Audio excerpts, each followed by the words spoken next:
Welcome to 2025. Okay, we're only a few days in, but I hope you've all had a great Christmas and you've got plenty of good plans for 2025. Right, I've been asked all kinds of questions, as you'd expect. And funnily enough, no age ones that I can recall. You know, I'd imagine somebody saying you're a bit old to start a YouTube channel at these 60 years old, I'm 62 in April. Yeah, you're never too old to try new things. Let's get to these questions. Hopefully you are open to suggestions. Stephen Mitchell, well, yeah, of course I am. So if somebody's got any good ideas about the channel, let's have it. Any way of, other than getting rid of me and putting someone else in my place, let us know. Any way that I can improve this channel. It's not quite a year yet. So I'm taking all this in and then hopefully putting a new polished year in straight after this. So it would be good. It would be good to know your thoughts. What's your favourite fish and chip shop? There's one in Lancashire in Lee called Green Lane Chippy. They actually won my award for gold this year for 2024. And it was only through a little bit of a search and some word of mouth that I actually turned up there. And you could sit down and have a meal if you wanted too, which I've done twice since, just to make sure. And neither time, you know, it's funny. I don't know what it is, but both times I've been back, they didn't recognise me, which is great, of course. But neither time did they recognise me. It was only when my wife said, tell them who you were when you first did the review. I said, no, I don't want any freebies. I don't want any favouritism or anything like that. It's just nice to know I can go somewhere and not be recognised on the third visit. Please explain what the obsession is with curry sauce.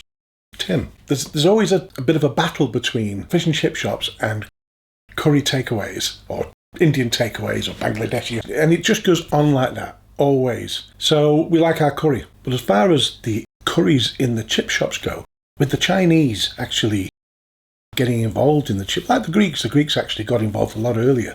And the Greeks have some fantastic fish and chip shops, traditional fish and chip shops. And they've been around for so long, and they'll have their own little add-ons like gyros or gyros, however you want to say it. The Chinese brought this curry in, and they brought a mild curry in. And we've gone with it ever since. We'll have this curry on chips. We'll have a half and half with chips and rice. Some people will have it on their fish. Down south they may go, oh no, don't fancy that. Or they may say, why aren't you having gravy? Or they may go, oh no, don't want that. It should just be salt and vinegar. Or in the north they may say, oh no. It's a funny one really, curry, but we do like it and it's here to stay. And people do fruity or spicy.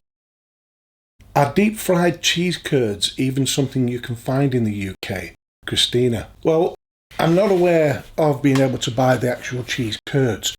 Like in the US, I think you can buy the cheese curds in a breading and you can cook them up like that, put them in the oven and it melts the cheese and yeah, they're really nice. But then there's poutine and I've only seen that in a couple of shops. I've not been able to purchase it yet. I've seen it on their menus and I keep thinking I'm going to have to get round to giving that a go because that's popular in a lot of countries and especially Canada. Basically, it's your chips. And they put the cheese curds on. They melt the cheese curds and they have a beef gravy over the top. And, you know, I've not tried it, but I mean, it's cheesy chips with gravy, isn't it? I'll have to get round to trying that out at some point. Would you do collaborations, TD? Of course. I'd be crazy not to. I mean, that's how most of these food channels, they get out there by helping each other. But I'm too small. I mean, we're at 3,600 subscribers. Thank you all for that. It means a great deal. It's not big enough to really attract other reviewers that would want to do a review with me, to do a collaboration. And not only that, you have to bear in mind how I do my reviews. You know, I'm undercover. Incognito. It really is a funny one. And I don't know whether people would want to do a collaboration with me and then have people say to them, look, you know, why aren't you doing it like that? But then again, it could be just the other way around. I could do a collaboration with someone and they could say to me, you know, why aren't you doing it like that? But, you know, I like what I do. And yeah, if someone wants to collaborate, let's go for it. Will you be reviewing the smaller chippies too? Of course. You know, most of the chippies I review are the smaller chippies. I've found some great. I mean, that's the whole point. It's not. Of course, I'll do I'll do the biggest, or I'll do the biggest fish, or I'll the most popular chippy in a certain location, or whatever. But it's more than that. It's about getting these smaller chippies seen. And I've reviewed so many chippies that most reviewers would just pass by because they're not interesting enough to them, or to maybe a lot of other people watching. And those small chippies, some of them are fantastic, you know. Absolutely incredible. But yeah, of course, all the small ones are important. They really are. And like I said, that's what it's all about. Where did the hygiene rating originate? Well, that's the Food Standards Agency, the FSA. And it's a great idea. It really is. I mean, you have to display the 1 to 5 on your door. It's a big green sign, or on your wall. It's got to be visible for the customers. And not doing so will get you in trouble. So if you've ended up with, say, a 3-star review, you still have to display that sign. You can't just hide it away. And some people will. And you know, you can understand why they will, for maybe a 1 and a 2-star rating. But then in Scotland, it was different. It was a pass or a fail, basically. You know, so it was totally different again. It was a different rating system. So if you're not up to scratch, if you got a 1 or a 0, you're going to be shut down. You really are. When it comes to food, me personally, nothing less than a 5 will do. But at the same time, I understand when it gets to a 4, there's been paperwork issues, maybe it might not have nothing to do with hygiene, just the way things have been noted. Like I say, a bit of paperwork, a bit of an error. That could have brought it to a 4. Me personally, again, I will avoid a 3. Definitely a 2. And a 1. I've not come across a 1 yet, and I'd have to, like I said once before, I'd have to trip over a rat in the door for it to get a 1. But I have rated 2s and 3s. Do you put salt and vinegar on your fish and chips and flip the fish to add salt and vinegar to any hidden chips below the fish? Kevin.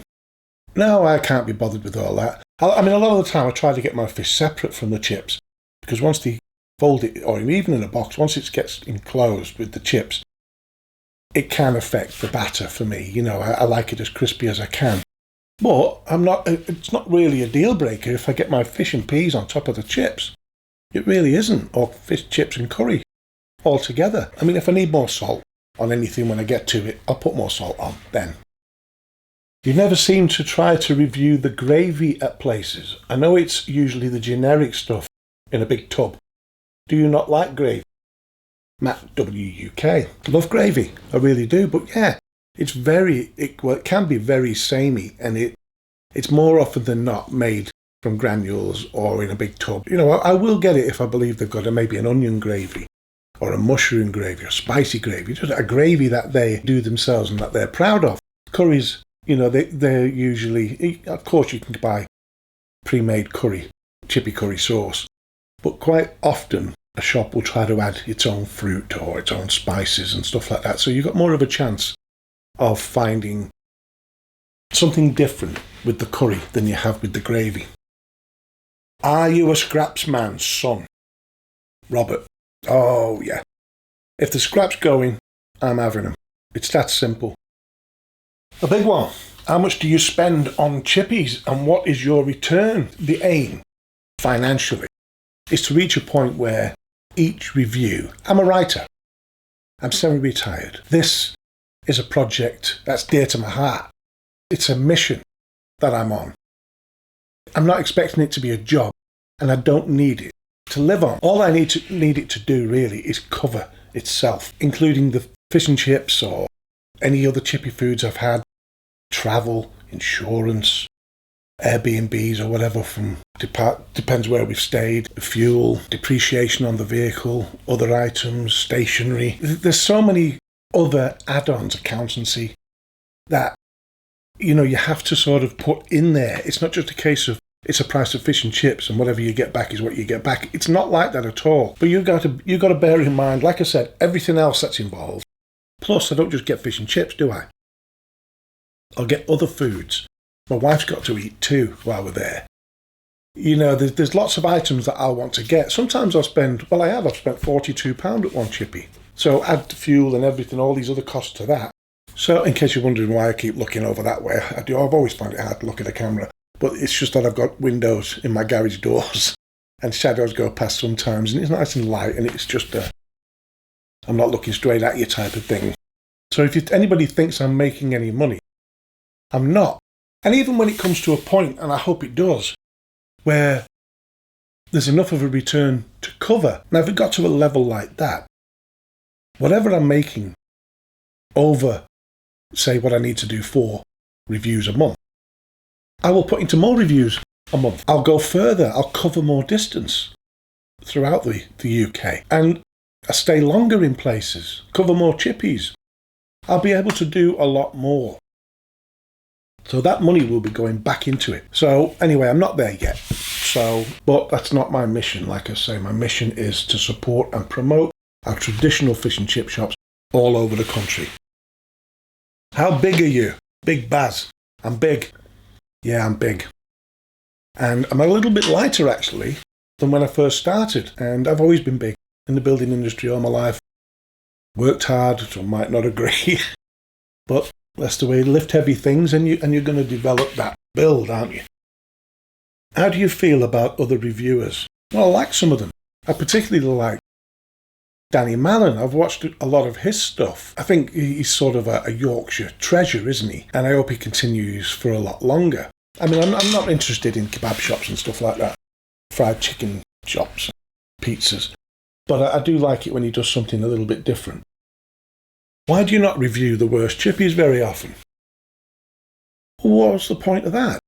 You know, anyone can just go onto Google, say, and find a 1 or a 2-star chippy. And you could say, well, why don't you go there and then find out if it really is that bad? And I have come across chippies that have been rated 4 and 5 stars, and they've not made that, in my view, not in my opinion. So I won't go hunting all the worst chippies. I appreciate that you can get more viewers, you can get more subscribers. There's people that actually like that. They like to see the worst stuff.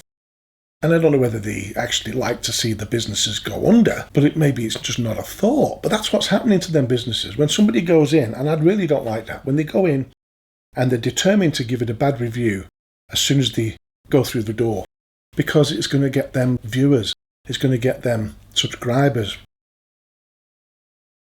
It's not nice. It's not nice. I'm not going out there to destroy businesses. I'm going out there to support businesses. I'm not going to look for the worst. You can do that yourself. If I come across the worst, you'll know it. Because I'll make sure. I'll make sure you know it. Because I'm honest in my reviews. What is the truck? It's a Ford Ranger. And it's a 2.2 litre diesel. 2018. So it's not a newie. It's brilliant. It really is. You never know if we get big enough. Might get Ford donating us one at some point. A second-hand one. A Raptor. Oh yeah, I'd like a Raptor. Why don't you film inside the chippies? Well, I can't, can I? I'm incognito.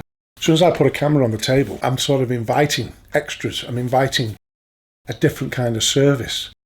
I'm expecting that the staff, the owners, management, will go, better make sure his is all right in case, he's doing a review. So I avoid all that. It's important that what you see me eating, I hope that you'll get yourself. Well, unless it's really bad, of course. Would you consider reviewing other takeaway places besides chip shops or cooking food from scratch at home, Dave? Well, I did cook something at home. I cooked Harry Ramsden's meal from Iceland. And I'll be doing 1 or 2 more as we go along, just to compare. Nothing beats fish and chips from a chip shop. Nothing compares to going to a chippy. It just can't. But if you're stuck in and you just fancy fish and chips, then maybe drag something like that out of the freezer. But I'm doing some reviews on those too, and I have done one already. And as for would I consider reviewing other takeaways besides chip shops now?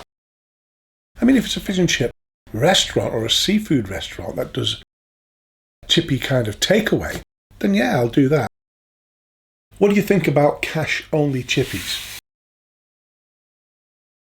Well, it's their choice, isn't it? At the end of the day, it's their choice. If they want to run their business by cash, by card only, by cash or card, by bankers draft it. I mean, it's totally up to them how they deal with their business. What's more important for me is letting them know. Some way of you knowing before you get there, in case you've not took any cash or taken any cash. You've got cash, but you've not got a card. These are all important things, and there's a lot of people that don't have cards. So, they're kind of stuck in that way. And, most people these days don't carry cash. But when it comes to a takeaway food, it's always good to have cash in your pocket for a takeaway, just in case. Not only that, if the machine's down, it's all over, isn't it? What is your favourite oil, or do you like dripping? Sue. Dripping. Beef dripping every time. I think my next oil would be rapeseed oil. If I had a choice between a beef dripping and an oil chippy, of any kind of oil, then I'm going with the beef dripping. And when you walk into a beef dripping chippy, you can smell that straight away. I love that. Should fish smell fishy? Well, no, not overly fishy. A fishy smell. And if you get something like burnt electrics where you can smell, you go, it smells a bit fishy. That smells like burnt electric. You want to run a mile from a smell like that. The batter should overpower the smell of the fish. It can have an earthy smell, a slight aroma of the sea, not fishy. No.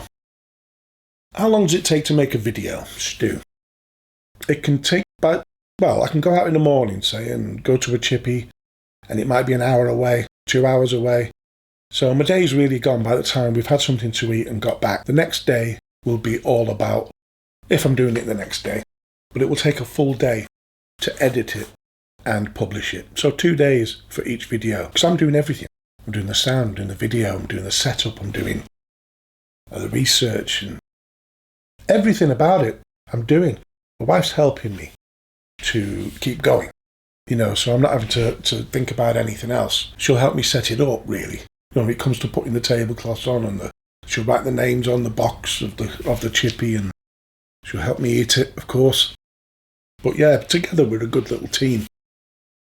Do you get sick of fish and chips? You're kidding. I could eat fish and chips every day of the week, no problem whatsoever. As it happens, it's only twice a week, and at most.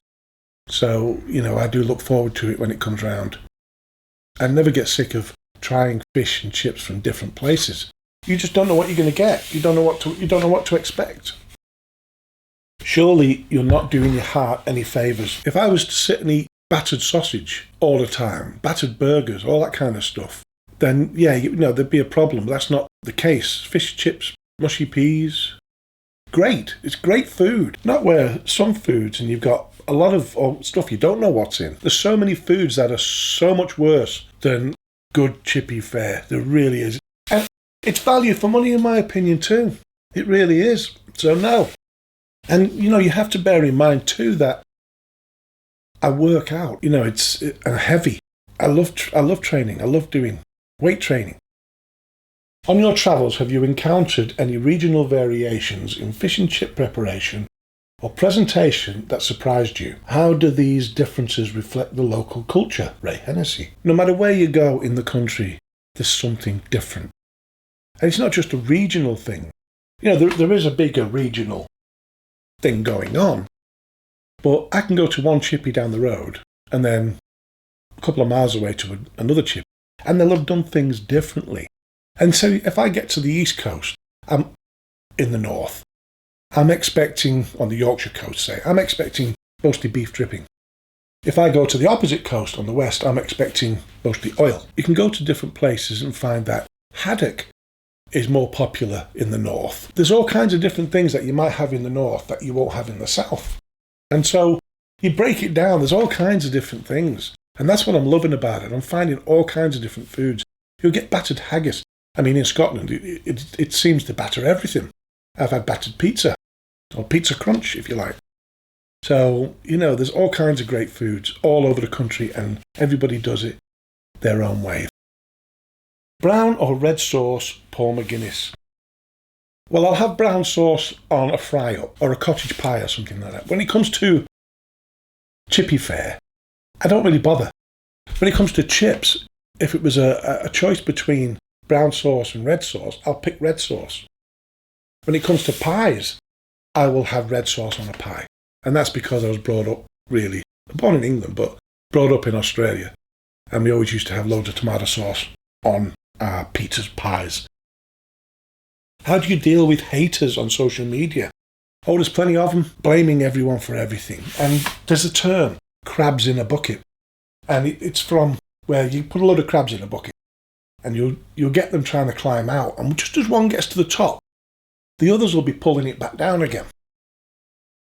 And it's worse with social media, I think, because people don't have to show their faces. No, it's not good. And it's unfortunate, but that's the way it is. If it's bad, if it's abusive, I'll just remove them. If you could create a channel reviewing another food or restaurant, what would it be? Ruth McDonald. Barbecue. I'd be all over America. Everything. I've with my wife, we've driven thousands of miles all over the US, all the southern states, Texas. We've had so much incredible barbecue. The UK is not really geared up for that. And it's an expensive do as well. So that's it. And like I say, we'll get out there soon. I'm in the middle of building a new table for the back of my truck. And I'll see you soon. See you on the next one.